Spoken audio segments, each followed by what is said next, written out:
Hey, what's going on, everybody? Justin here, and in this video I'm going to be doing my kind of July book haul, I guess you'd say. I had like three kind of separate, distinct hauls in like July, like the end of June and July and stuff. I had some Oxford Very Short Introductions I bought, then I have a handful of like really old kind of antique books, and then a whole slew of more Folio Society books that I hinted at in my last book haul. So if you're interested in Folio Society books, definitely check out my June one where I think I did like 5 or 6 of them. Leave that link up there for that. But yeah, I'm probably gonna do just the old books and the Oxford Very Short Introductions in these ones, or in this video, and then do my Folio Society books in another one, kind of like as a distinct thing, because I know a lot of people like, some people watch some of my videos just for like the Folio Society books, so I'll kind of separate those out just for that. But yeah, let's just go ahead and get started with, I think about, let's see, I still got 9 books if you don't count the Folio Society ones, so let's just go ahead and get started with this set of Oxford Very Short Introductions. I'm glad to add 6 more to the collection. And the first one here, we have Thomas Dixon's Science and Religion, a very short introduction. And I've actually already finished this one. I'm doing really good this year, reading at least 1 a month. And actually, a lot of months I've been reading 2, just obviously because they're, very short introductions and stuff. But yeah, kind of like the death of like believing in science, or, losing faith in science or whatever. It's like kind of a topic in the United States that's like really bothering me. How like a lot of people just kind of associate science as either like completely like just a lying governing body of, they're all the scientists are just like colluding with each other just to dupe everyone, which makes like no sense at all, obviously. Or that somehow like you're just inherently bad or evil or whatever. Just like people not believing in science, obviously, with my whole like giant nature shelf and everything, just really bugs me, and that's why I got this one. I thought this was kind of a really interesting take on it, because science and religion, like kind of the, obviously the character right now is, the like clash and butt heads and stuff. But it's not always really been like that. And it's kind of like the relationship has kind of like waxed and waned over like the millennia and stuff. So I thought it was kind of an interesting take on this subject. Definitely encourage you to read it to kind of get a sort of a little like kind of brief history on sort of why we might why we're sort of in the age we live now, with like, the kind of like falling in the belief sort of in science as like an established way to like discover things or find truth, and why not?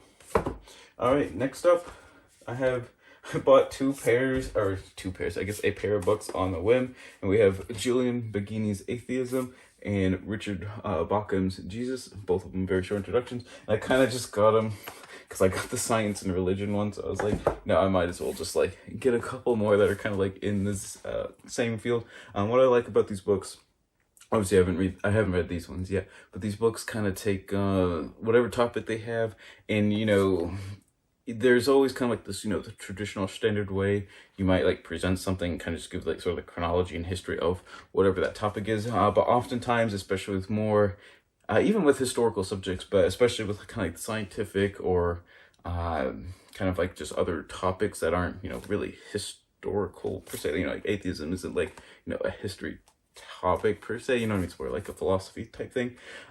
They take them, anyways, they kind of present them in like really cool, like perspectives, like they take like a weird point of view for it, and kind of like break it down, and it's not like exactly what you'd think with like some of the books and stuff. So anyways, I thought these 2 books would kind of go together just like really well with the science and religion one, and just kind of see what happens there for these Oxford Very Short Introductions. All right, next up we have Empire by Stephen Howe. I don't think I'm related to him. Howe is my last name, so I don't know about that. And this is kind of just over. Empire is kind of an interesting one when you study history. It's hard to actually define, what is an empire. Essentially, from what I've found, is basically if you're believed to be an empire, you are an empire. There have been like some definitions, what was an empire. And, not all empires that we, are considered empires nowadays, like fit into them.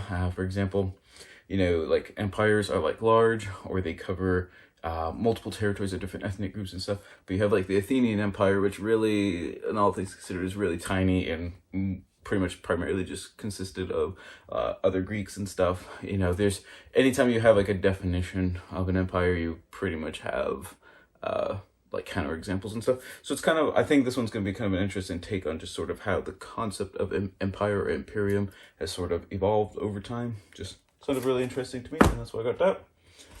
next up we have Evolution by Brian and Deborah Charlesworth. And this sounds like a husband and wife team. I have read a couple other ones. For example, like Joseph and Francis Geese wrote Scenes of Medieval Life, a bunch of like medieval social histories and stuff. I think that's kind of just like an interesting, way to write a book and stuff. But yeah, I figured just with like all my nature books and stuff, I might as well get the evolution book on Oxford, or the very short introduction on evolution. I actually have a video just on like some of my favorite books on like different evolutionary topics and stuff. Definitely check that one out. I'll leave the card up there or whatever. Yeah, definitely check that out if that's a topic you're also interested in.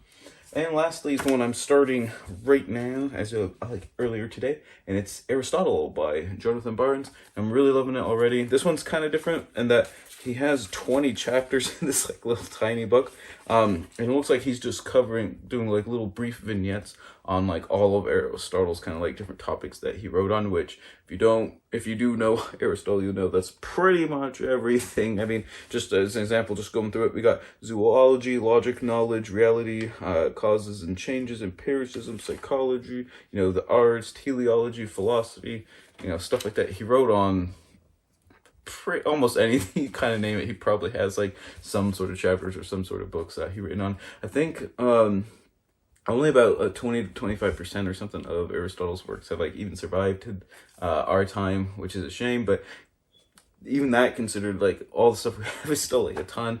I think there was like this one ancient writer who like kind of listed not quite everything, but a majority of what Aristotle wrote on. It was like 150 different books on different topics and stuff. So pretty insane. Definitely gonna enjoy this one. And before we get on to my sort of antique books, they're all 3 books from the 1800s I was able to get for almost next to nothing, which is really cool. Definitely check out my Etsy shop. I've been doing really bad plugging it, but anyways, if you like signs like this and stuff, definitely check out my Etsy shop. It's the best way to support the channel, everything, even just like liking some of the designs or favoriting the shop and all that stuff, helping me on the algorithm, be much appreciated by me. Now on to the history books, or the antique books, if Sophia will let me.